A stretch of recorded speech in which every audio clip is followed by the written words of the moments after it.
We're going to get started. I know everybody's got a busy day, but welcome to another Something New Conversations with.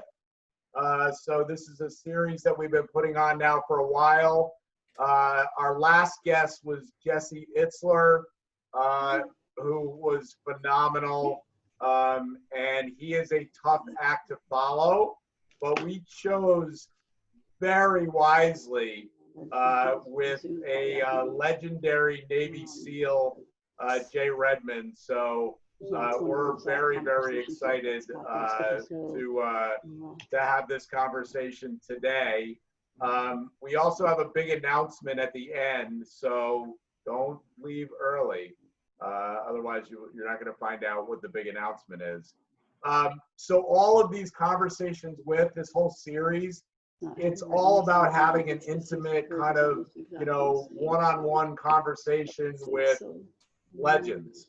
And, that's the way we want to keep it. So this is just a little housekeeping. Please don't ask a question in the chat and don't ask it via like texting me or Kathy.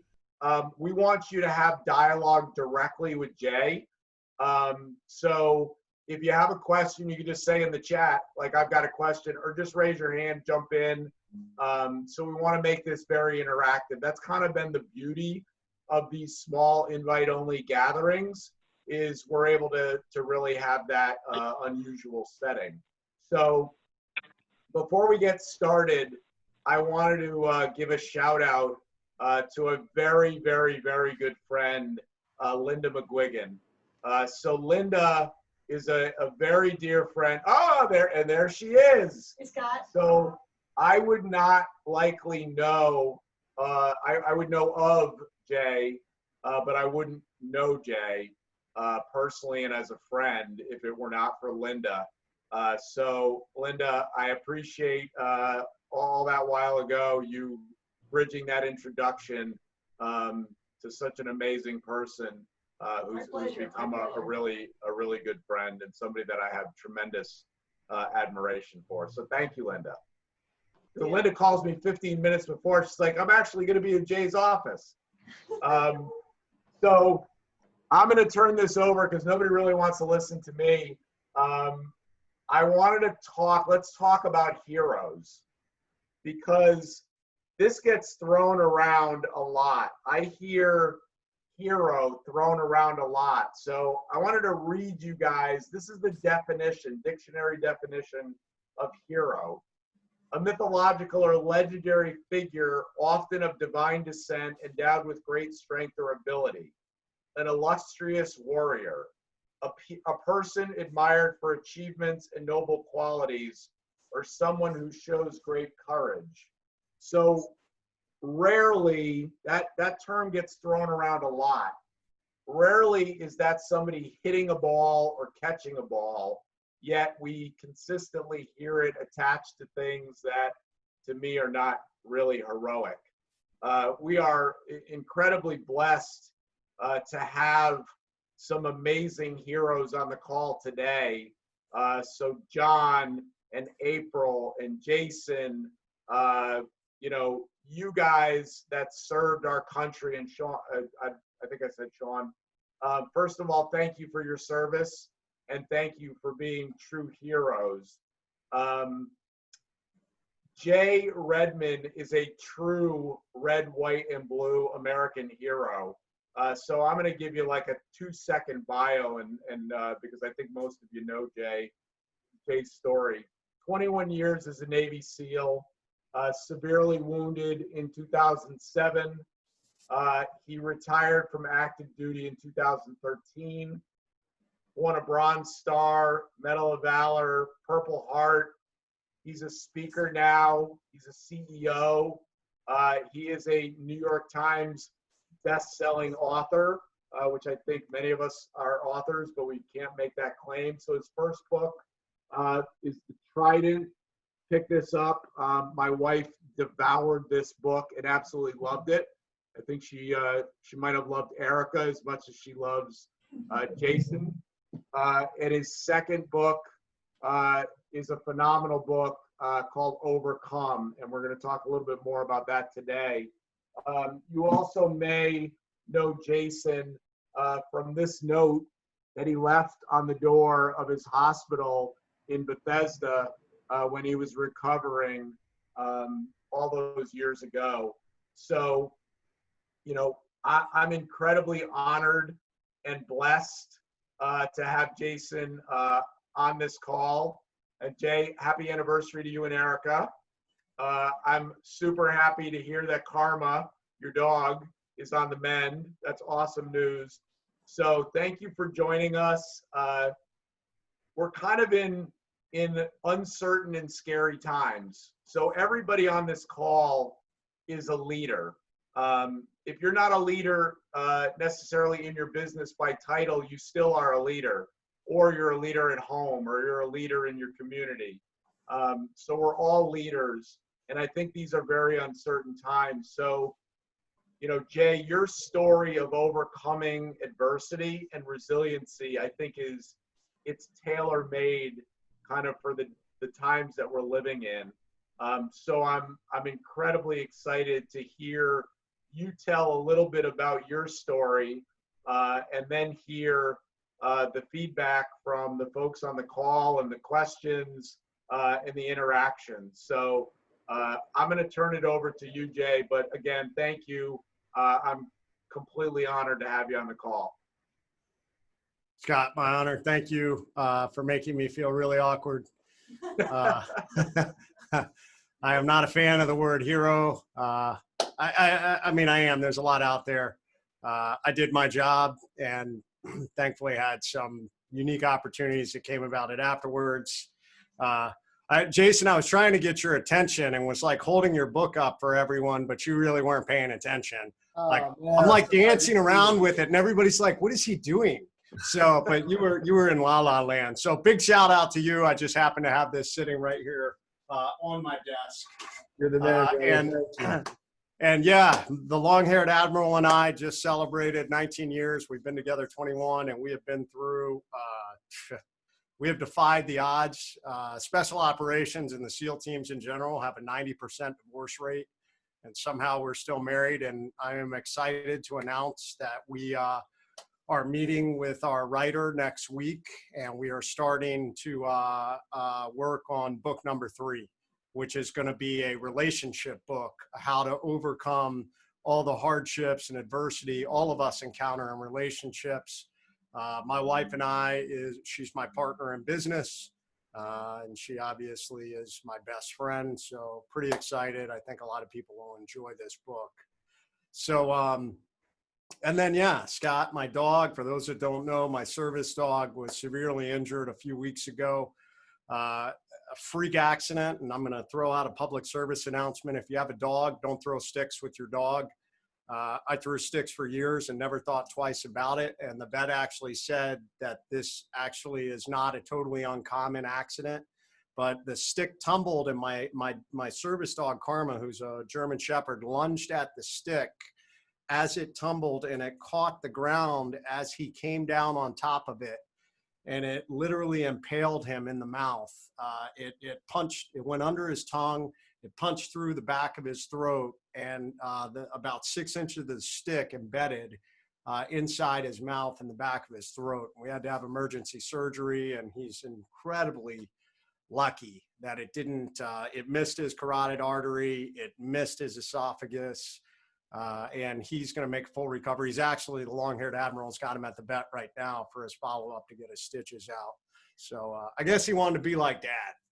So. If you guys get a chance, Jay, I think it was on Instagram, but the Karma actually posted something pretty humorous on Instagram that you'll get a kick out of it. You know, I thought that was hilarious, and I actually had some people write me and chastise me. I laughed my ass off. They just said, you shouldn't downplay who you are. And I'm like, oh my gosh, come on. So basically Karma make fun of me. I think that's up to you, Jay. Yeah, I'm good. So All right, well, listen, why don't we, I'll tell you what, I have led an incredibly blessed and unique life, and I will admit it is humbling to go after Jesse. I have never met Jesse. Someday I hope to, but you know, we all have individuals we look up to, especially in the entrepreneurial space, and he is one of them, a guy that just from a very young age had an incredible entrepreneurial mind. Like many of us that are on here that served in the military, we took a little bit of a detour, and I learned a lot of great lessons in the military, but I'm starting my business career late, and late is relative. I mean, I started my military career really young. I was only 17 when I joined the Navy. I joined in high school. I was in SEAL training when I was, graduated SEAL training when I was 19, and retired from the military with 21 years at 39 years old. And I'm now 45. So still really young at the beginning of my business entrepreneurial career, but I love being an entrepreneur. Entrepreneurs, like I tell other friends, we're like the special operations of business. Like we are the adventurers of business, man. Like we're like, you know, oh, there's a little opportunity to start a business and capitalize and provide value for people and my family. Like that's where I want to go. But like typical adventurers, it's marked with all kinds of mishaps and setbacks. I think the best meme I ever saw about entrepreneurship is, you know, like the manic depressive life cycle of an entrepreneur. Like one day you close this big deal and you're like, I'm on top of the world. And like the next minute, it's like, oh my God, we don't have enough cash flow to make it through tomorrow, you know, and you're like down in the dumps, you know? So, and it is, but it's an exciting ride and I love it. I love the freedom it provides. I love, what happened here? There we go. I love the freedom it provides. I love the opportunities, the people I get to meet. And it's been a lot of fun. So let's take a step back. You know, right now in 2020 is the most bizarre year I think any of us have ever seen. And I talked about in my Monday muster yesterday, if we could categorize 2020 with one word, that one word would be uncertainty. And nobody likes uncertainty. All of us like to be able to plan and have some path that we know a little bit of the risks and the obstacles and the opportunities that are along that path. And 2020 has been marked with, oh, you thought this was going to happen? Pow, let me hit you in the face with a bat and you can think again. And the problem is so many of us and so many of my friends in business, I'm hearing the same things over and over again. They'll just start to gain a little ground. And right now is a perfect example. If you look at California, they're starting to shut down again and go back to phase one. So a lot of my friends of mine that are in the fitness industry, they are beside themselves because they have managed to hold on up until now to finally get their gyms open and suddenly to be told, hey, we're shutting down again. So what I'm frequently hearing is there's no hope. It's beyond my control and there's nothing I can do. These are kind of the three things I frequently hear from friends of mine in business. And the reality is none of that is true. Those are lies that we make up in our head when things are overwhelming and when we're filled with anxiety and when the world is just, there's a lot of uncertainty. And it's not the first time that I've heard those things. And I'll be honest, it's not the first time I've felt those things. I have had a very unique career. And this book, The Trident, a lot of people think this book is a journey of special operations. But if you haven't read it, it's actually a book about failure. Because I am rather unique in the SEAL teams that I actually failed at a pretty big level as a young leader. I made some big mistakes, mainly just through arrogance and ego. I became an officer later in my career. I was at 11 years when I got commissioned as an officer in the SEAL teams. And it was in the transition of pre-9/11, a peacetime military, and a post-9/11, which was a wartime military. So I grew up my enlisted career in a peacetime military, and I thought I knew everything. I thought I was like, oh, I'm going to come back and be a leader in the SEAL teams, and I'm going to be God's gift to leadership. And the whole world had changed after 9/11. And instead of humbling myself and learning from the people who had been out there on the front lines, I kept hanging on to some of the older lessons that I had and really stumbled until finally I reached a point that I made a bad call on a mission in Afghanistan. And that was kind of the perfect storm that almost got me kicked out of the military. Not because I had made a mistake. You know, in life, we're all going to make mistakes. In business, we make mistakes. But it's just about owning and growing and driving forward from those mistakes. And unfortunately, Linda, I apologize 1 second. Just because my wife's at the vet with Karma, will you answer that and ask her if there's something critical she needs from me? That's how we roll on these calls. Yeah, and I apologize for that. If it was anything else, I would definitely never break this rule in speaking. Because she made me some paperwork because we were in Florida when the emergency vet did all this surgery, and now we're back home and he's going to his first. So she may need something. The bottom line is this, guys. We make mistakes. I fought against it. I fought against that mistake instead of owning it. And that's one of the biggest things I speak about in leadership now is we just got to own it. We're all going to make mistakes. There are going to be problems. The best leaders I've ever worked for are humble servant leaders. They have no problem saying, you know what, I made a mistake. Let's learn from it and move forward. All of us learning together. I did not choose that path. Instead, it was a very long, hard road that led me down this very unique path. I had some leaders that believed in me. They sent me to Ranger School. And it was in Ranger School that I finally came to grips with who I was and what it is to be that servant, selfless leader. Redeemed myself, came back, you know, very successful, saw some incredibly violent combat in Iraq and some very successful missions where we made a difference in 2007 where we were operating, and had really gotten my career back on track. And it was on a very fateful mission, September 12th, 2007, that my team and I came up against the #1 leader for the Al-Qaeda organization in the western province of Iraq. And I found myself on the receiving end of an enemy ambush, about 15 enemy fighters, 2 what we call PKM machine guns. They're large belt-fed weapons, shoot a bullet about the size of my thumb. And my team and I were totally pinned down and shot up. I was hit 8 times in that engagement between my body armor. I took 2 rounds in my left elbow that I thought shot my arm off. I was taking rounds off my helmet. I had my left night vision tube shot off. I took rounds off my side plate, off my weapon. And I turned to try and move back to the only point of cover we had, which was kind of like this large John Deere tractor tire. And as I was moving back, I caught a machine gun round in the face. It hit me right in front of the ear. It traveled through my face, exited the right side of my nose, taking off almost my entire nose. It blew out my right cheekbone. The bullet traveled right under my eye. It vaporized my orbital floor. It broke all the bones above my eye. My eye dropped down into this newfound hole. It broke my jaw, and it knocked me out. Okay, thank you. And I remember when I came to, I was laying flat on my back, and machine guns fire every 5th round has what we call a tracer.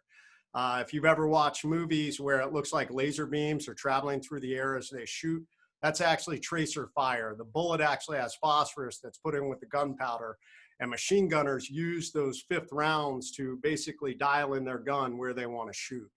And when I came to, I remember waking up, watching tracer fire travel directly over me. I was flying on my back, and about 8 inches above me was a gunfight that was occurring between my teammates behind me and the enemy that was all in front of me. And I'm severely injured. I knew I was badly hurt. I thought that my arm had been shot off. I quickly figured out I'd been shot in the face. And I remember feeling this overwhelming feeling of just absolute anxiety and helplessness. And I remember thinking to myself, there's no hope. You're going to die here, and there's nothing you can do. This is all outside of your control.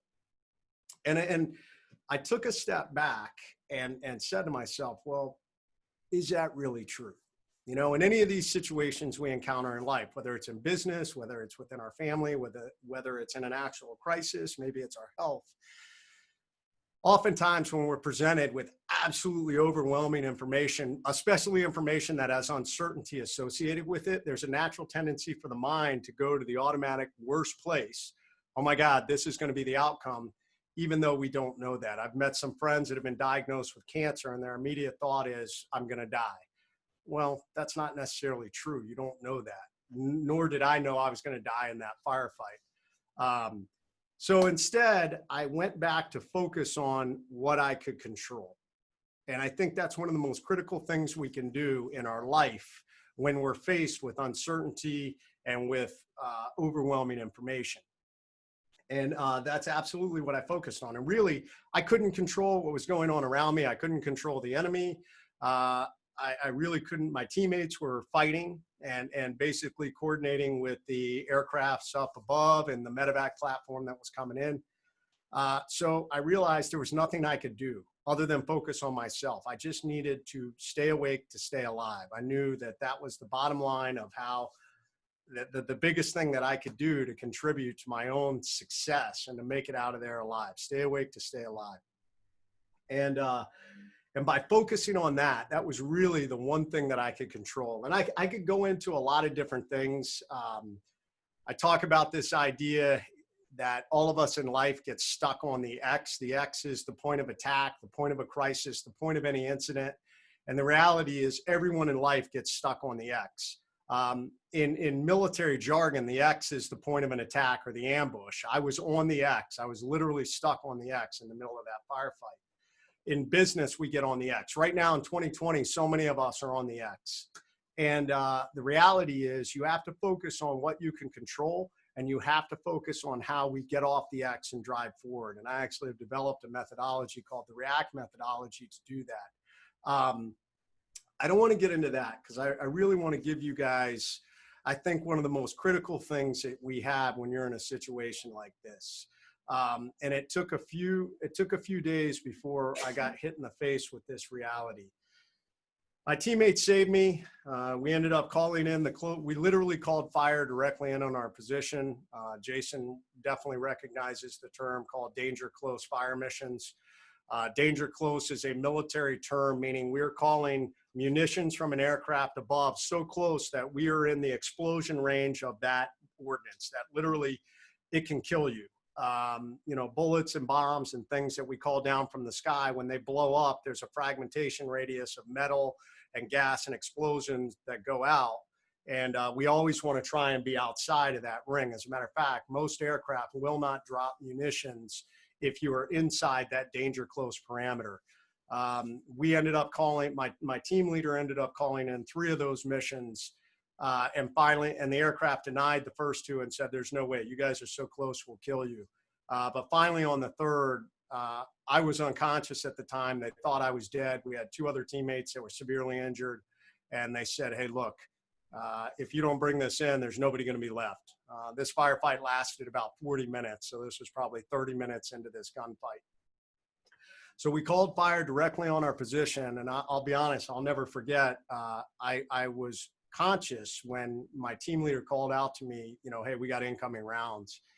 And I've called in a lot of ordnance before, and you can actually hear the aircraft fire the cannons from up above before they hit the ground. The distance is so great that you'll hear the sound of the cannon go off, and then there's a period of time that the round's traveling through the air. And I remember laying there, and literally the enemy is still shooting out in front of me. I'm just laying on the ground waiting. And all of a sudden the rounds started impacting in front of me, and they exploded, and all this dirt and dust went over me. But the machine gun suddenly went dead. The rounds were successful in what they did. And it was an amazing moment. It was a moment that kind of gave me a little bit of hope. And fast forward 96 hours, the medevac came in and picked me up, and I found myself laying in a hospital bed in Bethesda. And I remember feeling this incredible amount of elation that, oh my God, you know, I didn't think I was going to make it, but here I am, I'm alive. I thought my arm had been shot off. I found out that I had not lost my arm yet.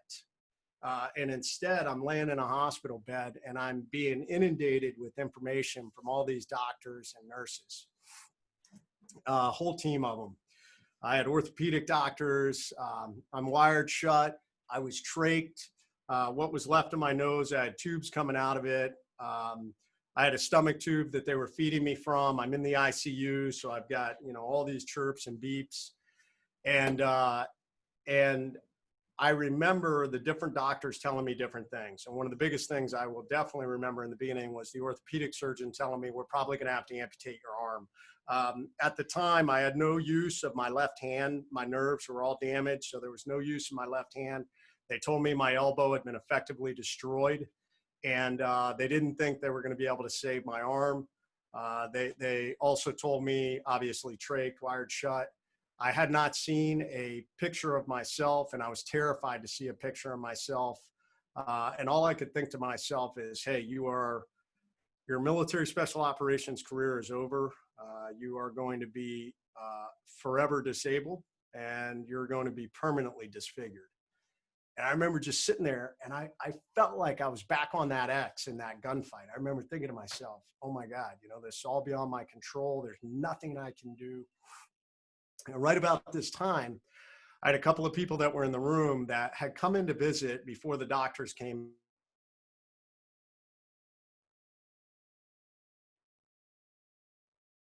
Yep.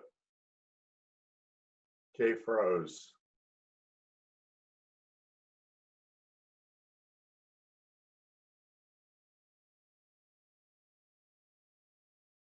See if we get him back.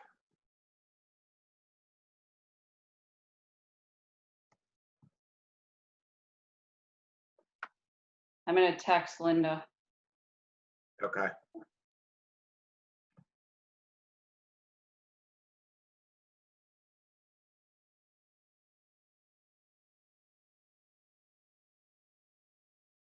I think he hopped off. Maybe he's hopping back on. Okay. This is excellent suspense. I'm Yeah, on right. the edge of my seat. Bill Kenny, just see. Said Jason's paying his phone bill. Yeah,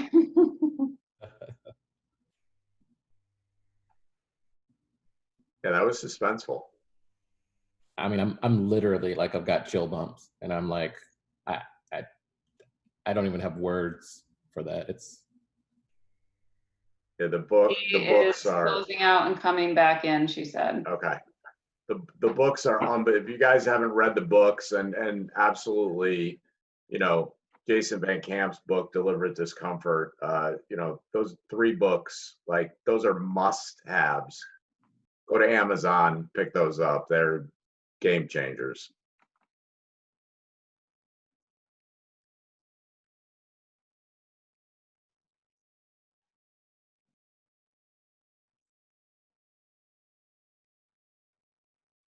Oh, your shirt, Scott.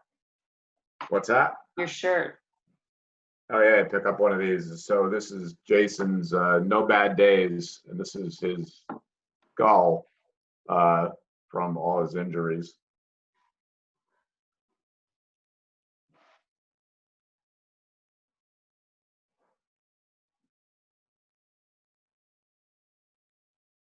Feel like I just watched a season finale of a TV show and I have to wait 6 months. Yeah, right.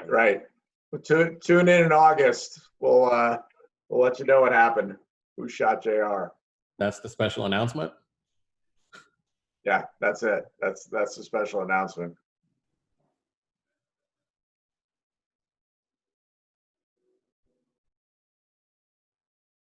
Jason Van Camp.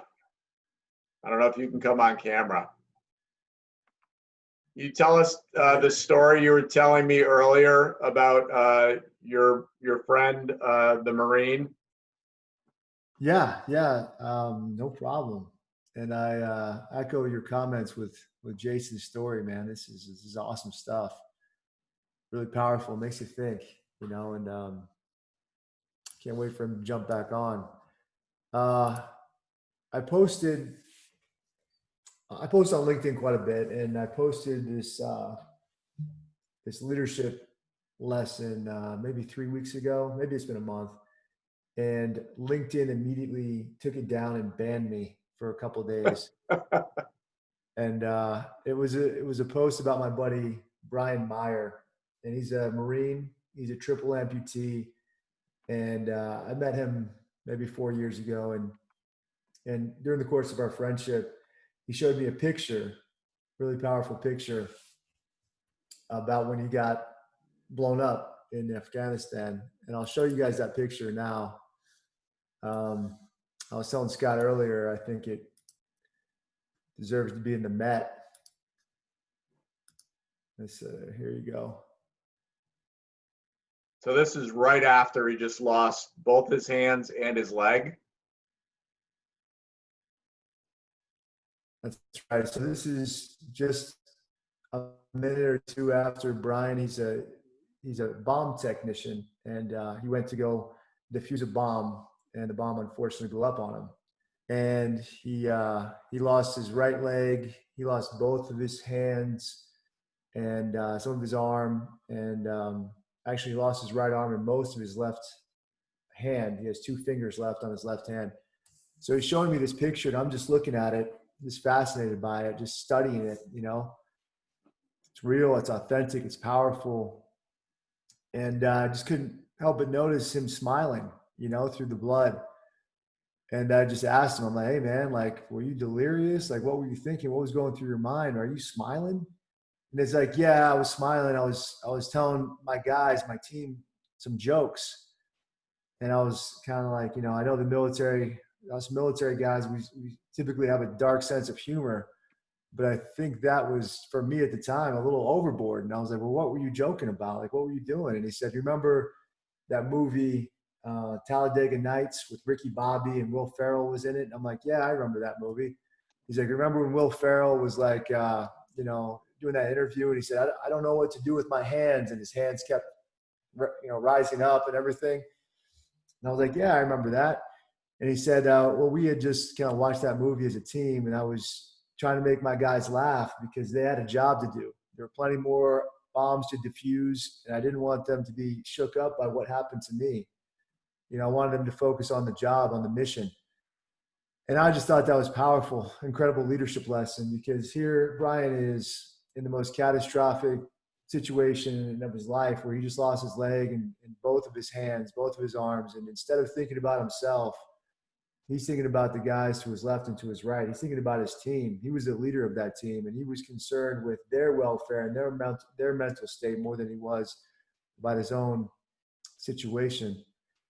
And, you know, we talk a lot in the military about having that mission first mindset, you know, and placing the needs of others above your own. And I just thought that was a powerful lesson. And so I reposted it once LinkedIn gave me back my privileges. I took the picture down, but I kept the message consistent. And it was a pretty successful post, I suppose. But I look at this picture from time to time, and I think about what Brian went through, and I try to, you know, be a similar leader. Amazing. Yeah, absolutely amazing. Welcome back, Jay. Yeah, I apologize, everybody. Our internet just totally stopped. So, and No worries. So anyway, hey, we got 2020. Enthralled. That's why we have Green Berets on. We just flip it over, you know. Absolutely. You know, Green Seamless. Berets would I had to save be a us. filler. Jay, I had to fill in for you. Everybody was enthralled, myself included, man. They're actually, I'm ready to watch. You. Yeah, it was No. amazing. All right, let me pick up. I apologize for that. So the bottom line is this. I'm in this hospital bed. I'm feeling totally overwhelmed, like I know so many of you have felt in this year and at other points in our lives. Those, I call them the end moments sometimes, where we think it is the end. And this, a couple of guests that were in my room started to have this conversation about what a shame, what a pity. We send these young men and women off to war, and they come home broken and battered, and they'll never be the same. And I remember laying there after the doctors left and they had left. I remember thinking to myself, is that it? Is this, you know, is this what I'm going to be? Am I forever going to be like this, you know, Lieutenant Dan, broken character that, you know, never is able to function in life again? You know, am I going to be this victim that's stuck on the X? And I realized when I was laying there that the most powerful thing we have in this life is you have a choice. You have a choice in how you're going to deal with the adversity that you are confronted with. There are so many people out there in this day and age right now that are choosing to be a victim. They're choosing to accept that they have no control over what's going on. And no, we may not be able to get to exactly where we want to go, or we may not be able to duplicate, you know, our exact revenues that were happening before, or we may not be able to fix a health issue we have in the moment, but we absolutely have a choice to drive forward and stay positive. And it's that moment I chose that. I said, you know what? I'm not going to lay here and feel sorry for myself. I'm not going to let other people feel sorry for me. And it was in that moment, my wife came back in and I motioned to her. I couldn't talk. And I just said, hey, will you give me my marker? Will you give me my pen? And I wrote out this statement, and it really didn't have, I didn't take time to think about this. I just kind of a stream of consciousness and wrote it out. It said, attention to all who enter here. If you're coming into this room with sadness or sorrow, don't bother. The wounds that I received, I got in a job that I love, doing it for people that I love, defending the freedom of a country I deeply love. I will make a full recovery. What is full? That's the absolute utmost physically. I have the ability to recover, and I'm going to push that about 20% further through sheer mental tenacity. This room you're about to enter is a room of fun, optimism, and intense rapid regrowth. And if you're not prepared for that, we'll go elsewhere. And we signed it, the management. I don't know why, because it seemed to make sense at the time, like we needed some additional level of credibility or something. And we put it on the door, and I told my wife, I said, hey, anybody that comes in has to read this before they come into my room. And a New York firefighter took a picture of the sign and wrote a blog about it, and it ended up going viral. It went all over the place. Today, that sign has been seen by millions and millions of people. It is amazing to me the impact that it has. I don't have it anymore. We actually had it framed. President Bush signed it. We had it framed and put the service emblems in it. And it actually hangs in the wounded ward at Walter Reed Hospital. And I still have wounded warriors reach out to me. Secretary Robert Gates wrote about it in his book. First Lady Michelle Obama wrote about it twice in her book. And I don't tell you all that to say, hey, look at me, I wrote this sign. I tell you about it because it is the power of choice. It is the power of choosing positivity over negativity. Because when you do that in these uncertain and these hard times, that's leadership. And it creates these ripple effects that go out and impact all the people around you. It's what will be the difference between a business failing or thriving in uncertainty. It will be the difference between someone living or dying because they try. It is amazing the power of will. It is amazing the power of positivity over negativity. And that can motivate and inspire people to do great things. And that sign has gone on to do that. And I want to leave that with you, that when you feel totally overwhelmed and you feel uncertain, I know it's incredibly hard. I mean, I felt the pressure in this year, 2020 also, but I always go back to choose positivity over negativity. And it is the greatest gift you have. You always have a choice in how you're going to deal with that adversity. That's why my motto is overcome. It doesn't matter what comes my way. I'm going to choose to drive forward. I'm going to choose to overcome. And that really has been the foundational level of everything that I've done driving forward. I now call these instances in life ambushes. It's really what my second book is all about, how we all are going to have these unexpected moments that come along and just knock us over. And they will leave physical, mental, emotional, and or financial scars on us when they come. But we can get through them. It's driving forward. It's accepting the fact that the outcome may not be this perfect outcome. It may not be exactly what we had before. As a matter of fact, it could be 180 degrees in the other direction. But we drive forward. We don't lay there and feel sorry for ourselves. We continue to grind and move the needle in our lives no matter what. And that's what makes the difference, I think, with successful elite performers, individuals that have, it's your successful entrepreneurs like Jesse Itzler. It's your successful military members. It's your successful Olympic athletes. They're the ones that no matter what, they kept grinding forward. So I'd love to open it up for questions. And I'll, I've gone through 3 different life ambushes, my leadership failure, my personal injuries. And then I got involved in an ugly business lawsuit on a handshake deal that I definitely learned my lesson in business.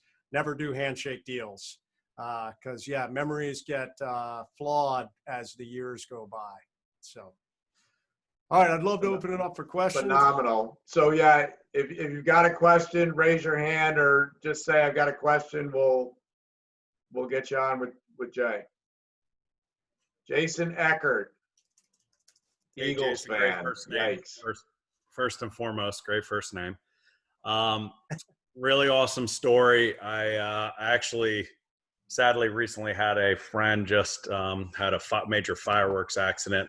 That this rings true. That I'm actually going to get him your book personally, Overcome, and going over there to visit him tonight to bring him some stuff. So, but I guess from that mentality, I love it. The power of choice.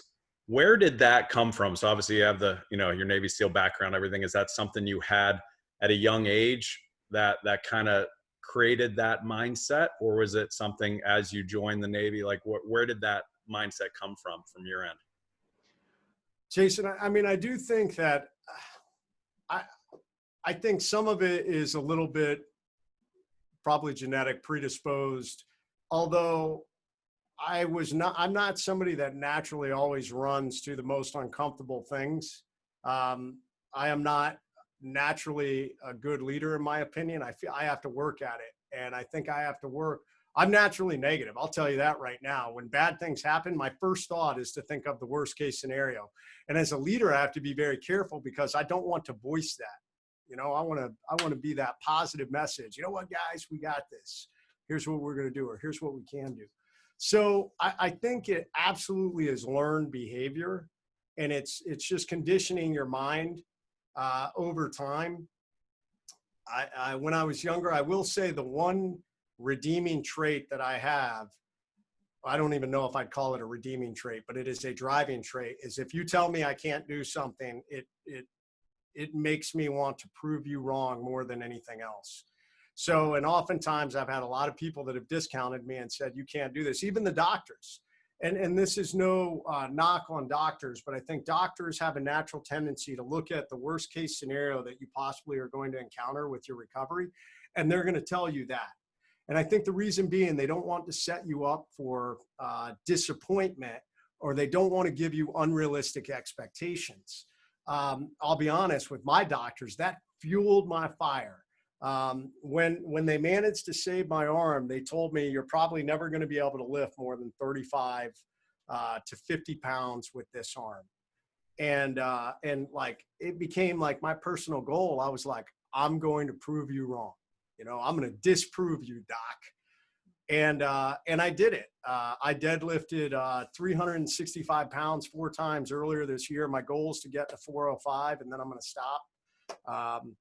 But it was just this driving force. And I definitely think I call that the overcome mindset. And it's what I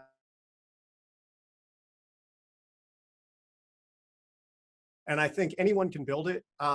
It is just a willingness to get outside of your comfort zone over and over again, challenge your beliefs. Don't accept, oh, well, this is just the way I am. We can make changes. I already told you, I'm naturally negative. So, but I challenge that belief, and I choose positivity over negativity. And I think all those things enabled me to build this relentless overcome mindset over time. Definitely SEAL training helped build that more. Every life ambush I've been through, that I've ground through, helped to build it more. And I believe people that have gone through massive amounts of adversity, it just grows. It's like a muscle. It just builds it and makes it better. So my challenge to everyone out there is embrace adversity. You know, Jason's book is called Deliberate Discomfort. I think a lot of us in special operations speak on this principle because it's what makes you better. It makes you better in business. It makes you better in life. It makes you a better leader. It definitely makes you stronger in a physical sense. So. Awesome. Thank you. Fantastic. Yeah, absolutely. Who's next? I've got one. April. A super inspiring and wonderful story. And to take your word, my personal philosophy with life ambushes is to say, you know, this is in some way a huge opportunity for you. Your only job is to trust that. You can figure it out later. So from that perspective, I'd love to know from you, what is the best thing that came from what other people would have viewed as a tremendous tragedy for you? So April, awesome question. And I think that I agree with you. Every failure, every setback, every life ambush we have is an opportunity. So if we go back to the first one with my leadership failure, I would not be the leader I am today if it had not been for that. As a matter of fact, it made me realize that I probably would have continued operating the way I was, this arrogant, egocentric leader. And God knows what would have happened. Would I have later made a really bad decision that could have potentially got people killed? So I now follow something I call the 3 rules of leadership. I write about this in Overcome, and it is lead yourself, lead others, lead always. And it always comes back to me. Okay, I am, anytime there's a breakdown in leadership, or if I'm running into issues with my team, the first place I want to look is, what am I doing? How am I not communicating properly? Am I not setting the example? Am I not providing the right guidance? Am I not providing the right motivation? Did I provide all the resources? So always coming back to me. The second life ambush was my injuries. And I'll be honest, the first one set me up for success in that one, because I was like, man, that's the hardest road I've walked down. Like, I know I can overcome this. It's going to stink, but I'm just going to grind forward. The third one was was a business lawsuit. It was a very ugly lawsuit. I was on the front page of the paper accused of collusion and fraud, which was disproved. It was thrown out in court. It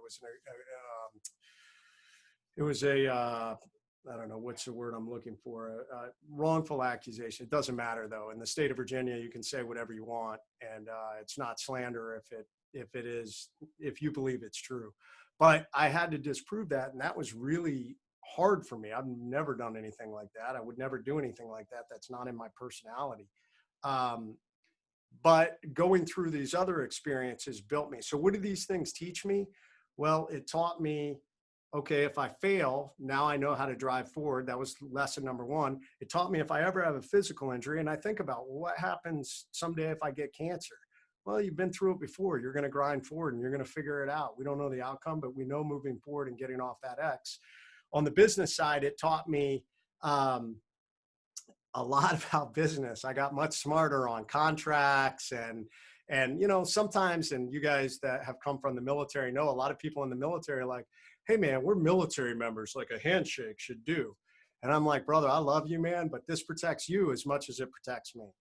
And, in business, just write it down, make sure that, we know where we're at and getting into all these situations. So every time I look at COVID right now, I am at about a 95% solution to join a startup company out of Dallas as their chief operations officer for a new technology-based firm that I think there's some tremendous opportunities. If COVID had not happened, I never would have gone down this road. I would have continued to grow my speaking and consulting business. But because all that ground to a halt, we were kind of just working on different things, slowly but surely looking to the future, and this opportunity came along. So I just think for anyone out there, we all have a set course in life. And I tell people, always check your compass, always pull your compass out and make sure you know what your destination is and that you're on course.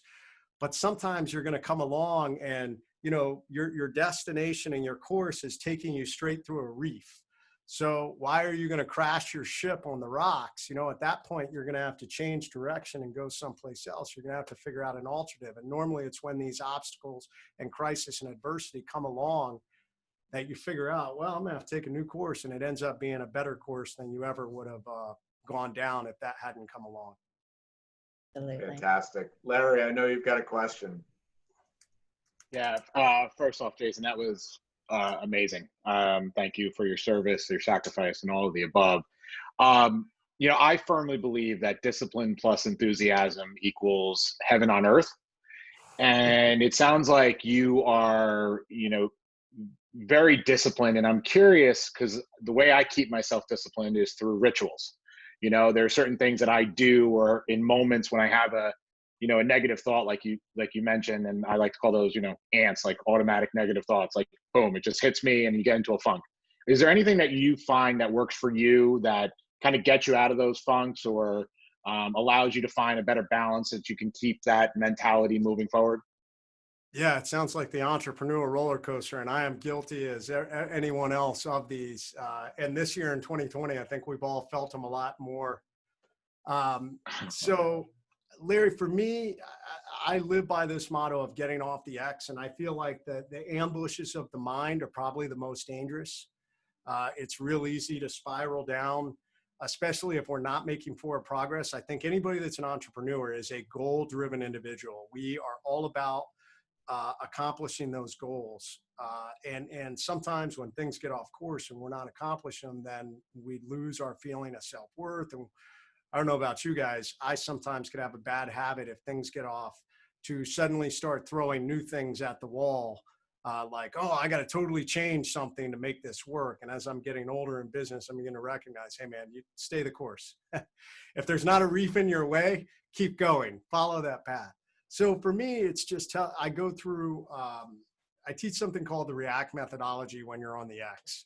Recognize that you're in a crisis or that you've got an issue, evaluate your assets to move forward, assess the possible options and outcomes, choose and communicate the path you're going to take, and then execute or take action, react.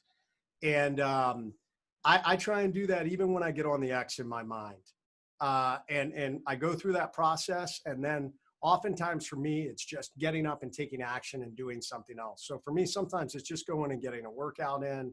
It's doing something to change the environment, but also to have movement.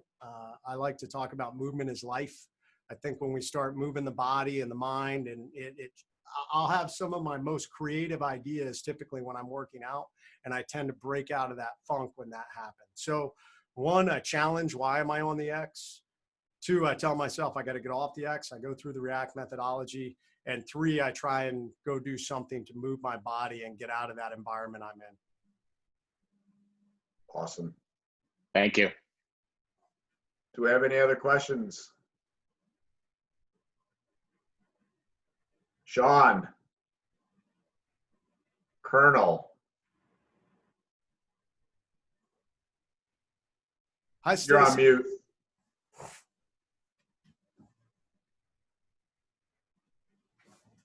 Kath, can you take him off mute or no?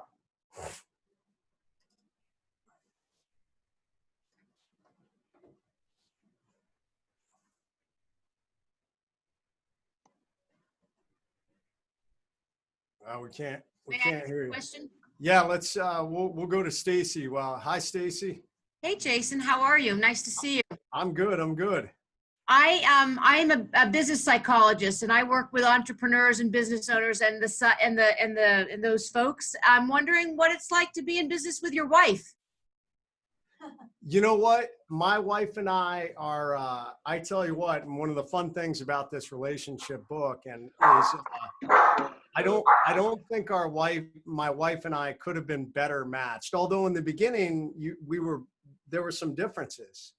Coming from the Navy, I was incredibly organized. I liked everything neat and orderly. And she was definitely, let's fly by the seat of our pants. And over the years, we've kind of both have drifted towards the middle on both sides. But we get along really well. 90% of the times we agree on exactly the same things. If you put us in different rooms and asked us questions, whether it was about business, whether it was about running our family, we would agree. And that has been one of the big things. I think the only challenge in running a business with your spouse is sometimes it's tough to turn it off. And sometimes you're not both on at the same times. It will frequently happen that we'll run a really long day and I'm ready to turn my brain off, and we'll be in bed and she'll start peppering me with questions. And I'm just like, oh, babe, please stop. You know, or it'll be the vice versa. I'll be busy working on something and she's not in that business mood. So that's probably about the only challenge. And not everybody is cut out. I have friends who say I could never work with my spouse in business, but I am very fortunate that I chose wisely, and we just get along really well. We are like-minded in all the different ways that we do things, and I think we balance each other well. Would you have been good business partners prior to your personality or your leadership shift from your recovery? No, we would not have been. And I'll be honest, that was a little bit of a growth for me coming out of special operations. The military is a very rigid, structured environment. And I had to learn to kind of soften my approach to the world when I got out into the civilian world. Things don't happen as quickly. Definitely have to be more patient. Sometimes there's greater learning curves for people that come on your team. And I wasn't necessarily used to that coming from a special operations background. So, but she's pretty amazing. I will say, there's a lot of business meetings oftentimes in the bathtub with a glass of wine, and we solve some great problems. So not everybody in business can do this. That's an HR nightmare. Yeah. But for us, it works. Great, congratulations. Yes, ma'am. Thank you. Keep a business psychologist in your ear. I love it. All right, guys, I want to be cognizant of everybody's time. So I do want to make an announcement. So two things. The first one is we already have our next conversations with set up. And so I'm very excited. Although we keep raising the bar, I mean, man, these poor people that come on, it's like we just keep raising the bar and raising the bar. Claude Silver, who is Gary Vaynerchuk's chief heart officer, and is just an absolutely amazing person, and is a really, really great friend. She's going to be our guest in August. So I hope you guys can all come back and join us and really learn from one of the best out there.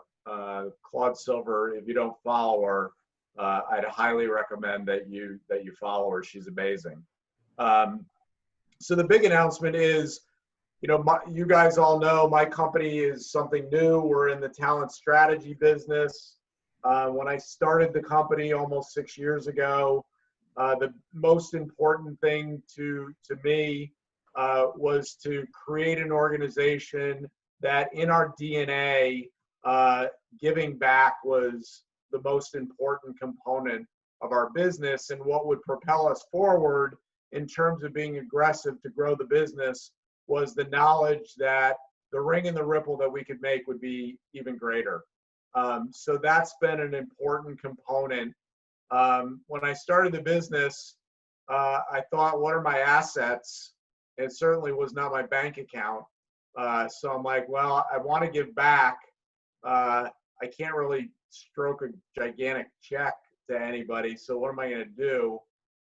So one of my greatest assets is you guys. And I said, I've got amazing friends. How about if I write a book, which I write a book is a laugh because it's you guys that have written the books. So we said, let's get people to write chapters of gratitude for life lessons learned, and put that out and give all the money to charity. There's two reasons for doing this. It's to raise awareness for great organizations, and it's to raise funds, because I think they go hand in hand. So the first book, Standing O, did very, very well. We've got people on the call that were in Standing O, and I cannot thank you guys enough for being the initial guinea pigs in this project. And it was very successful because the chapters are unbelievable. So I'm a big believer. We had 52 people in that book. Dick Vermeil wrote the foreword, Tiki Barber wrote the cover quote, and then it's just chock full of amazing people, including Jesse Etzler. So I'm a big believer. If it's not broke, don't fix it. We said let's do it again because I thought maybe I've got another 50 or so friends. We screwed up our math and we wound up with 53. Oops. So our second book, Standing O Encore, came out. All the proceeds went to the Look for the Good Project, which is an amazing organization. Ann Kibitsky, who you guys probably know, is typically on these calls. She couldn't make it today. So the announcement today is we're going back to the well again, but this one's a little bit different. It's called Standing O Salute. It's 100% military. And all of the proceeds are going to Sean's organization, the Special Operations Warrior Foundation. Wow. which is an absolutely incredible organization. You know, we had a lot of choices. I have a dear friend, Todd Seneff, who's 30-year Navy SEAL, and he kept putting this bug in my ear about Special Operations Warrior Foundation. And as soon as I talked to Sean and Clay Hutmacher, I was sold. I was like, these are great guys to support. The work they're doing is unbelievable. So then the challenge is I got to find 52 more friends. And so we've got a bunch of them on the call today. So April, who served in the Air Force, John, who served in the Army, Jay, who was a Navy SEAL. Sean wrote an unbelievable chapter. I can't wait for you guys to read it. And I read Jay's yesterday, which is off the charts. So I'm super excited. The book is going to come out in November. And we're really, really excited. We're excited about supporting the Special Operations Warrior Foundation. We're excited about giving people a venue to give gratitude to somebody who's made an impact on their life. And we're also really excited about the impact that those stories will make, because they've been, you know, fantastic lessons for everybody to learn. So I wanted to let you guys know about that. We're excited. We're going to start promoting it fairly soon. And you know, I would just really appreciate your support as we post it on social media. You know, we've got the group of people that we've got. We've got a ton of generals. We've got a ton of Marines and Army Rangers and Green Berets, and Jason Van Camp had to jump off, but, you know, Jason's in the book.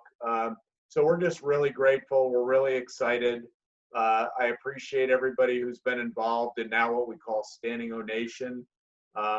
So I want to let you guys know that, and I wanted to thank you again for joining us in these kind of very unique formats. And Jay, I don't have words for you know, my appreciation for you jumping on. I know you're incredibly busy, so it means the world to me that you come on and share your time with all these folks. So thank you very much.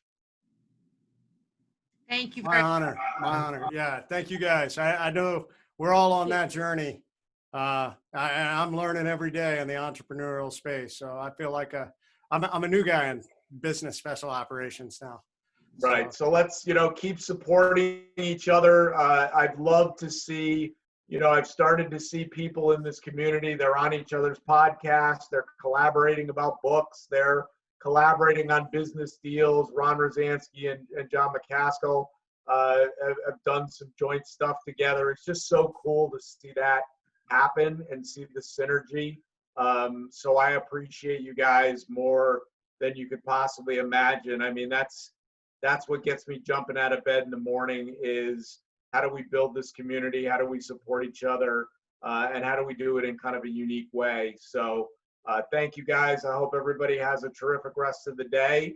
And I will see you guys in August for Claude Silver. So thanks again, Jay. Appreciate it. Absolutely. Thank Take you, care, Jay. guys. Thank you, Scott. Bye. Thanks, guys. Thank you. Thanks, Jason.